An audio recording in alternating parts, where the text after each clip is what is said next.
ಕಾಂಗ್ರೆಸ್ ರಣಹೇಡಿ ನೀತಿಗೆ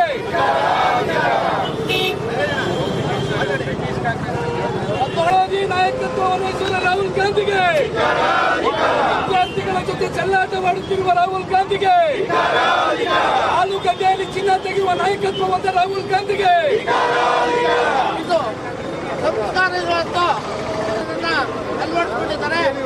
ಈ ಮುಖ್ಯಮಂತ್ರಿಗಳು ಇವತ್ತು ಅವರು ಸರ್ಕಾರ ಮಾಡಿದೆ. ಈ ನೀತಿ ಸರ್ಕಾರಕ್ಕೆ ಈ ದಿನ ರಾಮನಗರ ಜಿಲ್ಲೆಯಲ್ಲಿ ಭಾರತೀಯ ಜನತಾ ಪಕ್ಷ ವತಿಯಿಂದ ಈ ಹೋರಾಟವನ್ನು ಹಮ್ಮಿಕೊಂಡಿದ್ದೀವಿ. ಈ ಹೋರಾಟದ ಉದ್ದೇಶ ಏನು ಅಂದರೆ, ಮೊನ್ನೆ ದಿನ ನಮ್ಮ ನಾಯಕರು KPCC ಕಚೇರಿಯನ್ನು ಮುತ್ತಿಗೆ ಹಾಕುವ ಸಂದರ್ಭದಲ್ಲಿ ಏನು ಕಾಂಗ್ರೆಸ್ ಗುಂಡಾಗಳು ಮೊಟ್ಟೆಯಲ್ಲಿ ನಮ್ಮ ನಾಯಕರುಗಳಿಗೆ ಹೊಡೆದ್ರು, ಅದರ ವಿರುದ್ಧ ನಾವು ಪ್ರತಿಭಟನೆ ಮಾಡ್ತಾ ಇದ್ದೀವಿ. ನಾವು ಕೂಡ ಭಾರತೀಯ ಜನತಾ ಪಕ್ಷದ ಕಾರ್ಯಕರ್ತರು ಎಲ್ಲ ರೀತಿಯಲ್ಲಿ ಸದೃಢವಾಗಿದ್ದೀವಿ. ಅವ್ರನ್ನ ಎದುರಿಸುವ ತಾಕತ್ತು ಕೂಡ ನಮಗೂ ಕೂಡ ಇದೆ. ಆದರೆ ನಾವು ಒಂದು ಸಂಸ್ಕೃತಿಲಿ ಬಂದಿದ್ದೀವಿ. ಅದನ್ನು ಯಾವ ರೀತಿ ಹೋರಾಟ ಮಾಡಬೇಕು, ಸಂವಿಧಾನದ ಮುಖಾಂತರ ಹೋರಾಟ ಮಾಡ್ತೀವಿ. ಹೀಗೆ ಈ BK ಹರಿಪ್ರಸಾದ್ ಆಗಿರ್ಬೋದು, ಈ DK ಶಿವಕುಮಾರ್ ಆಗಿರ್ಬೋದು, ಇನ್ನೂ ಅನೇಕ ನಾಯಕರುಗಳು ಏನು ಗುಂಡಾಗಿರಿ ಪ್ರದರ್ಶನ ಮಾಡ್ತಾ ಇದ್ದಾರೆ. ಅವರ ಕಾರ್ಯಕರ್ತರು ನಮ್ಮ ನಾಯಕರ ಮೇಲೆ ಏನು ಮೊಟ್ಟೆ ಎಸೆದಿದ್ದಾರೆ, ಅದನ್ನು ವಿರೋಧಿಸಿ ಪ್ರತಿಭಟನೆ ಮಾಡ್ತಾ ಇದ್ದೀವಿ. ಹಾಗೆ ಜಂತರ್ ಮಂತರ್ನಲ್ಲಿ ಯಾಸ್ವಾಮಿಯಲ್ಲಿ ವಿದ್ಯಾರ್ಥಿಗಳಿದ್ದಾರೆ, ಯಾರು ನೀಟ್ ಬರೆದಂತ ವಿದ್ಯಾರ್ಥಿಗಳಿದ್ದಾರೆ. ಅಲ್ಲಿ ಎಲ್ಲ JNUನಲ್ಲಿ ಏನು ಒಂದು ಕೋರ್ಸ್ ಅಡ್ಮಿಷನ್ ಆಗೋದು ವರ್ಷಾನುಗಟ್ಟಲೆ 10 ವರ್ಷ ವಿದ್ಯಾರ್ಥಿ ಅವನು ಡಿಗ್ರಿಗೆ ಹೋಗೋದು ಹೋದ್ರೆ 10 ವರ್ಷನೂ ಓದ್ತಾನೆ ಇರ್ತಾನೆ. ಹಾಗೆ JNUನಲ್ಲಿ ನಮ್ಮ ದೇಶ ವಿರೋಧಿ ವಿದ್ಯಾರ್ಥಿ ಸಂಘಟನೆಗಳಿದ್ದು, ಆ JNU ಇಂದ ಬಂದಂಥವರು ನಮ್ಮ ಪೊಲೀಸ್ ವ್ಯವಸ್ಥೆ ಮೇಲೆ ಪೊಲೀಸ್ ಮೇಲೆ ಕಲ್ಲು, ಅವರು ಹಿಡಿದಿದ್ದಂಥ ಏನು ದೊಣ್ಣೆಲಿ ಕೂಡ ಮೊಳೆ ಬಡ್ಕೊಂಡು ಅದನ್ನು ನಮ್ಮ ಪೊಲೀಸರಿಗೆ ಹೊಡೆದ ನಂತರ ಈಗ ಚಟುವಟಿಕೆ ಆಗಿರೋದು. ಆ ದೀಪ್ಕೆ ಅವರು ಹೇಳಿದರೆ, ನಾನು ಹೋರಾಟ ಮಾಡ್ತೀನಿ. ಸ್ವಾಮಿ, ಹೋರಾಟ ಮಾಡಿ, ಹೋರಾಟ ಅಜನ್ಮ ಸಿದ್ಧಾಕು, ಎಲ್ಲರೂ ಹೋರಾಟ ಮಾಡ್ಬೋದು. ಕಾನೂನ ಕೈಯಲ್ಲಿ ತೊಳೆದಿರಿ. ನೀಟನ್ನ ಅದನ್ನ ರೀಎಕ್ಸಾಮ್ ಆಯ್ತು, ಅವ್ರು ಆಲೆ ತಿರ್ಗಾ MBBS ಅಡ್ಮಿಷನ್ ಆಯ್ತಾ ಇದ್ರೆ ಯಾವ ಹೋರಾಟ ಮಾಡ್ತಾ ಇದ್ರಿ ಅಂತ ಇಷ್ಟು ಮಾತು ಮುಗಿಸ್ತೀನಿ. ಮಾಧ್ಯಮ ಮಿತ್ರರಲ್ಲಿ ನಮಸ್ಕಾರ. ಇವತ್ತೇನು ನಾವು ರಾಮನಗರ BJP ವತಿಯಿಂದ ಮೊನ್ನೆ ನಡೆದಂತ ಈ ರಾಜ್ಯದಲ್ಲಿ ಅತ್ಯಂತ ಕಹಿ ಘಟನೆ, ಜನಪ್ರತಿನಿಧಿಗಳ ಮೇಲೆ, ಕಾರ್ಯಕರ್ತರುಗಳ ಮೇಲೆ, ಮುಖಂಡರ ಮೇಲೆ, BJP MLAಗಳು, MLCಗಳು, ಮುಖಂಡರುಗಳು, ಕಾರ್ಯಕರ್ತರುಗಳ ಮೇಲೆ ಈ ಕಾಂಗ್ರೆಸ್ ಗೂಂಡಾ ಕಾರ್ಯಕರ್ತರು ಏನು ಹಲ್ಲೆ ಮಾಡಿದ್ದಾರೆ.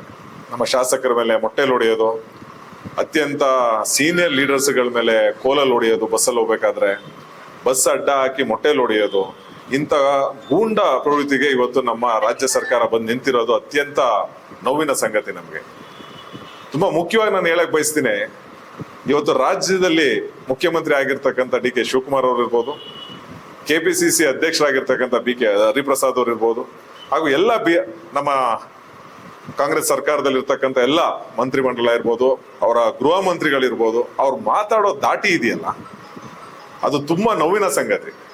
ಸಮಾಜದಲ್ಲಿ ದ್ವೇಷ ಬಿತ್ತಕ್ಕಂಥದ್ದು, ಅಸೂಯೆ ಬಿತ್ತಕ್ಕಂಥದ್ದು, ಎಲ್ಲೋ ಒಂದ್ ಕಡೆ ನಾನು ಇದನ್ನ ಹೇಳಲೇಬೇಕಾಗತ್ತೆ. ರಾಜ್ಯ ಸರ್ಕಾರದಲ್ಲಿ ಮುಖ್ಯಮಂತ್ರಿ ಆಗಿರ್ತಕ್ಕಂಥ DK ಶಿವಕುಮಾರ್ ಅವರ ಇತಿಹಾಸ ಇರ್ಬೋದು, BK ಹರಿಪ್ರಸಾದ್ ಅವರ ಇತಿಹಾಸ ಇರ್ಬೋದು, ಇವ್ರ ಇತಿಹಾಸಗಳನ್ನೆಲ್ಲ ನೋಡಿದ್ರೆ ಬಹುಶಃ ಅದು ಮರುಕಳಿಸ್ತಾ ಇದೆಯಾ ಅಂತ ನನಗೊಂದು ಆತಂಕ ಇದೆ. ಇವತ್ತು ವಿರೋಧ ಪಕ್ಷದ ನಾಯಕರಿರ್ಬೋದು, ಅಶೋಕ್ ಅವರು, ನಮ್ಮ ರಾಜ್ಯಾಧ್ಯಕ್ಷರಾಗಿರೋಂಥ ವಿಜಯಣ್ಣ ಇರ್ಬೋದು, ಮಾಜಿ ಉಪಮುಖ್ಯಮಂತ್ರಿಗಳಾಗಿದ್ದಂಥ ಅಶ್ವಥ್ ನಾರಾಯಣ ಅವ್ರು ಇರ್ಬೋದು, CT ರವಿ ಅವ್ರು ಇರ್ಬೋದು, ಹರೀಶ್ ಅವ್ರ ಮೇಲೆ, MLA ಹರೀಶ್ ಅವ್ರ ಮೇಲೆ ಇವ್ರು ಹಲ್ಲೆ ಮಾಡ್ತಾರೆ ಅಂದ್ರೆ, ಇವತ್ತು ಕಾಂಗ್ರೆಸ್ ಕಾರ್ಯಕರ್ತರಿಗೆ ಆ ಮಟ್ಟಕ್ಕೆ ಧೈರ್ಯ ಬಂದಿದೆ ಅಂದ್ರೆ, ಈ ಧೈರ್ಯ ಬರ್ಲಿಕ್ಕೆ ಎಲ್ಲಿ ಸಾಧ್ಯ? ನಾವು ಇತಿಹಾಸದಲ್ಲಿ ಈ ತರ ನೋಡಿರ್ಲಿಲ್ಲ. ನಾವು ಸಾಕಷ್ಟು ಸರ್ಕಾರ, ಗುಂಡೂರಾವ್ ಅವ್ರ ಕಾಲದಿಂದ ನಾವು ಸರ್ಕಾರಗಳನ್ನ ನಾನೇ ಖುದ್ದಾಗಿ ಸ್ವಲ್ಪ ಹತ್ರದಿಂದ ಗಮನಿಸ್ತಾ ಬರ್ತಾ ಇದ್ದೇನೆ. ಯಾವತ್ತೂ ಕೂಡ ರಾಜಕೀಯ ಈ ಮಟ್ಟಕ್ಕೆ ಇಳಿದಿರ್ಲಿಲ್ಲ. ಇವತ್ತು ಜನಪ್ರತಿನಿಧಿಗಳ ಮೇಲೆ, MLAಗಳ ಮೇಲೆ, ಮಾಜಿ ಉಪಮುಖ್ಯಮಂತ್ರಿಗಳ ಮೇಲೆ, ವಿರೋಧ ಪಕ್ಷದ ನಾಯಕರುಗಳ ಮೇಲೆ, ಒಂದು ರಾಷ್ಟ್ರೀಯ ಪಕ್ಷದ ರಾಜ್ಯ ಅಧ್ಯಕ್ಷಗಳ ಮೇಲೆ ಇವರು ಹಲ್ಲೆ ಮಾಡ್ಲಿಕ್ಕೆ ಮುಂದಾಗ್ತಾರೆ ಕಾಂಗ್ರೆಸ್ ಕಾರ್ಯಕರ್ತರು ಅಂದ್ರೆ, ಇದು ಕುಮ್ಮಕ್ ಕೊಡ್ತಿರೋರು ಯಾರು? ಸೊ ಹಾಗಾಗಿ ನಾನು ಹೇಳ್ತೀನಿ, ಎಲ್ಲೋ ಒಂದ್ ಕಡೆ ಇವ್ರಿಬ್ರು ಇತಿಹಾಸ, ಇವ್ರ ಕಾರ್ಯಕರ್ತರಲ್ಲಿ ಇವ್ರಿಗೆ ಅವ್ರ ಹುಮ್ಮಸ್ ಬಂದ್ಬಿಟ್ಟಿದೆ, ನಾವೇನ್ ಬೇಕಾದ್ರೂ ಮಾಡ್ಬೋದು ಅಂತ. ತುಂಬಾ ಕಟ್ಟುನಿಟ್ಟಾಗಿ ಎಚ್ಚರಿಕೆ ಕೊಡ್ತಾ ಇದೀವಿ. ನಮಗೂ ಎಲ್ಲಾ ತರ ಭಾಷೆ ಬರ್ತದೆ, ಎಲ್ಲಾ ತರ ಭಾಷೆ ಬರ್ತದೆ. ನಾವು ರಾಜಕೀಯದಲ್ಲಿ ನಮ್ಗೆ ಎಲ್ಲಾ ತರ ಭಾಷೆ ಬರ್ತದೆ. ಒಂದು ರಾಜಕೀಯ ಆದ್ಮೇಲೆ ಭಿನ್ನಾಭಿಪ್ರಾಯ ಇರೋದು ಸಹಜ. ಅವ್ರದೇ ಐಡಿಯಾಲಜಿ ಬೇರೆ ಇರುತ್ತೆ, ನಮ್ದೇ ಬೇರೆ ಇರುತ್ತೆ. ಬಟ್ ಈ ತರ ಹಲ್ಲೆ ಮಾಡಕ್ ಹೋಗೋದು, ಅದು ಮುಖಂಡರುಗಳ ಮೇಲೆ ಹಲ್ಲೆ ಮಾಡಕ್ ಹೋಗೋದು ತುಂಬಾ ಖಂಡನೀಯ. ಇದನ್ನ ತುಂಬಾ ಕಠಿಣವಾಗಿ ಖಂಡಿಸ್ತೇವೆ ನಾವು. ಮುಂದಿನ ದಿನಗಳಲ್ಲಿ ಇದು ಮರುಕಳಿಸ್ತಾ ಇರೋ ರೀತಿಲಿ ಈ ಮುಖ್ಯಮಂತ್ರಿಗಳು ಹಾಗೂ ಅವರ ಕೆಪಿಸಿಸಿ ಅಧ್ಯಕ್ಷರಾದಂತಹ BK ಹರಿಪ್ರಸಾದ್ ಅವರು ನೋಡ್ಕೋಬೇಕು. ಇದು ಒಂದು ವಿಷಯ ಸ್ನೇಹಿತರೆ.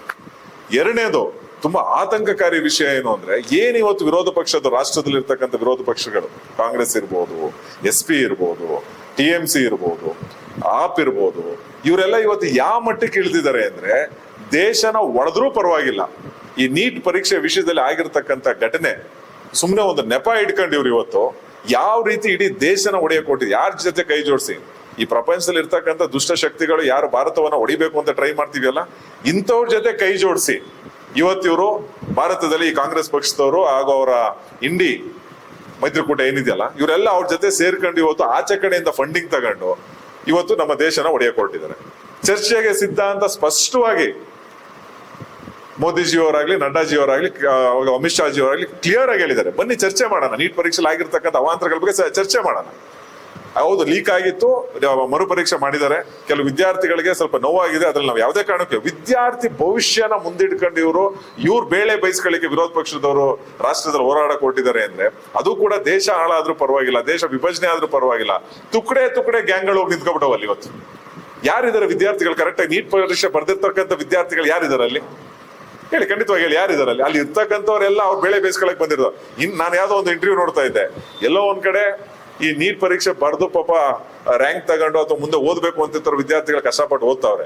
ಇವರಲ್ಲಿ ರೋಡಲ್ಲಿ ಬಿರಿಯಾನಿ ತಿನ್ಕೊಂಡು, ಕಬಾಬ್ ತಿನ್ಕೊಂಡು, ದೇಶದ ಫ್ಲಾಗ್ ಹರಿದಾಕೊಂಡು ತುಕಡೆ ಮಾಡ್ತೀವಿ ಭಾರತನ ಅನ್ಕೊ ಓಡಾಡ್ತಿರ್ತಕ್ಕಂಥವ್ರ ಜೊತೆ ಈ ವಿರೋಧ ಪಕ್ಷದವರು, ಕಾಂಗ್ರೆಸ್ ಅವರು, ಅದು ಮುಖ್ಯವಾಗಿ ಈ ಬೇಜವಾಬ್ದಾರಿ ವಿರೋಧ ಪಕ್ಷ ನಾಯಕ ಇದ್ದಾನೆ ಲೋಕಸಭೆಯಲ್ಲಿ, ರಾಹುಲ್ ಗಾಂಧಿ ಅಂತ. ಈ ರಾಹುಲ್ ಗಾಂಧಿ ಅವರು ಹೋಗಿ ಏನೇನ್ ಮಾಡ್ಬೇಕು ಇಡೀ ಪ್ರಪಂಚದಲ್ಲಿ ನಮ್ಮ ದೇಶದ ಹೆಸರು ಹಾಳು ಮಾಡ್ಬೇಕೆ ಮಾಡ್ತಾವ್ರೆ. ಇವಾಗ ಇವ್ರ ಜೊತೆ ಕೈ ಜೋಡಿಸ್ಕೊಂಡು ದೇಶನ ಒಡೆಯಕ್ ಹೊಂಟಿದ್ದಾರೆ. ಇದೊಂದು ನೀಟ್ ಪರೀಕ್ಷೆ ಅನ್ನೋದು ನೆಪ ಅಷ್ಟೇ ಅವ್ರಿಗೆ. ಬಟ್ ತುಂಬಾ ಮುಖ್ಯವಾಗಿ ಇವರು ಈ ದೇಶದ ವಿದ್ಯಾರ್ಥಿಗಳ ಭವಿಷ್ಯ ಜೊತೆ ಆಟ ಆಡ್ಲಿಕ್ಕೆ ಹೊರಟಿದ್ದಾರೆ.